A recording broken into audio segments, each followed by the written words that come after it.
Good afternoon, fellow classmates and Rachel. My name is Christian Landry. My name is Caitlin Ball. And my name is Ashley Locke. This afternoon we're discussing the phenomenon of déjà vu. If you're unsure of the response you would give to the question, déjà vu, has it happened to you? Listen closely as we borrow 8 minutes of your time. And then we will allow you to ask any unanswered questions you may have at the end of this presentation. Déjà vu originates from the French language meaning seen already. It is defined as a feeling of have already experienced the present situation. Can we please get a show of hands to represent who has experienced déjà vu before? I personally experience déjà vu very often. Often I dream about something and will remember parts of the dream, and then when I experience these situations in real life only days later, it feels like I've already experienced the present situation, even though it never actually occurred before in real life. As we can see, a large number of you have also experienced déjà vu. Did you know that 90% of people have experienced déjà vu before? Our class has just supported this statistic. As teens and young adults, we are proven to be the population who most likely experiences déjà vu more commonly in comparison to adults. Many of you who have experienced déjà vu before can attest to the episodes and know that they can happen anywhere at any time to just about anybody. This is a prime example of how it affects so many people and is a clear representation of societal implications. Have you ever been driving before and insisted that you've taken place in the drive before? Or that you're doing an assignment just to become overwhelmed with the experiences around you, such as the people and the assignment that you're taking place in? These are cues of déjà vu. When referring to déjà vu, it is important not to get this mixed up with jamais vu. Jamais vu derives from the French language meaning never seen. It is the term that explains the feeling that one has never seen an individual before or experienced a situation that they actually have. Déjà vu experiences are photographic copies of an alleged experience in the past. Joseph Spat made an excellent comparison, saying that the representation of a place for the parahippocampal is like a photograph of the scene, whereas for the hippocampus it is like a map. What he means by this is the parahippocampal is a recognition system responsible for judgments of familiarity, like recalling a photograph, an actually experienced scenario. As we said before, déjà vu certainly happens to any person at any time in their everyday life. However, déjà vu episodes are more likely to occur when one is either tired, overly aware due to stress, or in a relaxed state of mind. By examining the two articles, Strangely Familiar and Déjà Vu, Possible Parahippocampal Mechanisms, they both explore theories of causes and an overview of the brain regions involved in this phenomenon. There are many theories of this phenomenon. However, we decided to pinpoint and explain some of the most common and most relevant mentioned in the articles that we examined.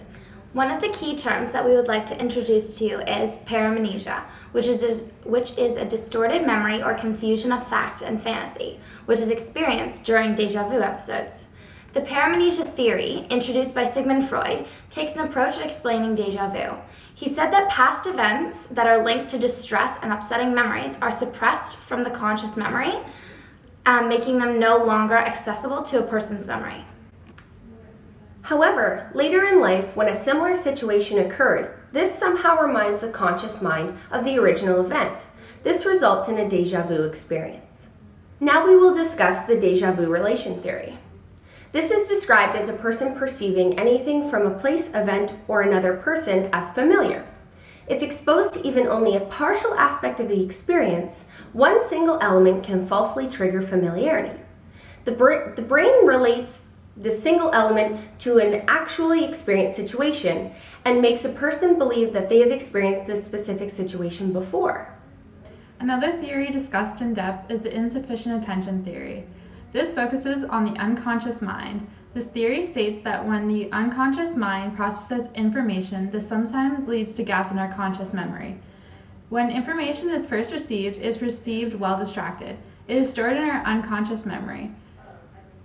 For example, we discussed similar scenarios that have happened to all three of us before. While talking to a friend, your unconscious mind picks up the particular person walking behind your friend, but your conscious mind does not fully register the information. Then, when you are paying attention to your environment, you see the same girl walk by you a few hours later when you are fully alert, and this information is stored in your conscious mind, and you feel like you recognize her somehow.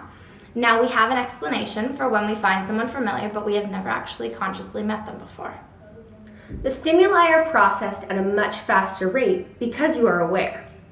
Subliminal awareness helps to support this theory as it explains that the first image was not consciously registered but is still stored in your unconscious. This results in a déjà vu occurrence.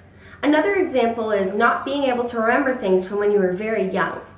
These events, memories, or stimuli could have been stored in your unconscious memory, which are similar to the event that is currently occurring, therefore resulting in feelings of similarity. Joseph Spat's hypothesis in his article, Déjà Vu, Possible Parahippocampal Mechanisms, is that the phenomenon is the result of false activations of connections between memory structures and structures involved in the perception of the environment. He says that déjà vu results from false activations of connections specifically between the mesiotemporal memory structures and the neocortical areas directly involved in the perception of the environment. Déjà vu reflects the inflexible parahippocampal recognition memory system, which is responsible for judgments of familiarity. The result is that a perceived scene is the characteristic of familiarity that normally accompany a conscious recollection. The hippocampus and prefrontal cortex are supporting brain structures involved in memory retrieval. Here we can see many areas of the brain involved with memory and déjà vu experiences. Now, what parts of the brain are involved in this phenomenon of déjà vu, you may ask? The parahippocampal gyrus plays a primary role. This is the gray matter of the cortical brain region that surrounds the hippocampus. It is part of the limbic system, responsible for memory encoding and retrieval. Hippocampus is encased within the parahippocampal gyrus. Now we have a few interesting facts for you. Due to the brain region involved during seizures, people with temporal lobe epilepsy experience greater occurrences of déjà vu in their everyday life. Anxiety and depression also leads to chronic déjà vu experiences. Now, we have time for a question and answer period. We have thought of a few questions on our own, and we would also like to answer the questions that Dr. Campbell has asked. Our first is, why do teens and younger adults experience déjà vu more often than older adults? We figured this is because teens and younger adults are constantly experiencing new situations and new environments. So relating back to the insufficient attention theory, sometimes it is harder for us to consciously register everything that is going on around us.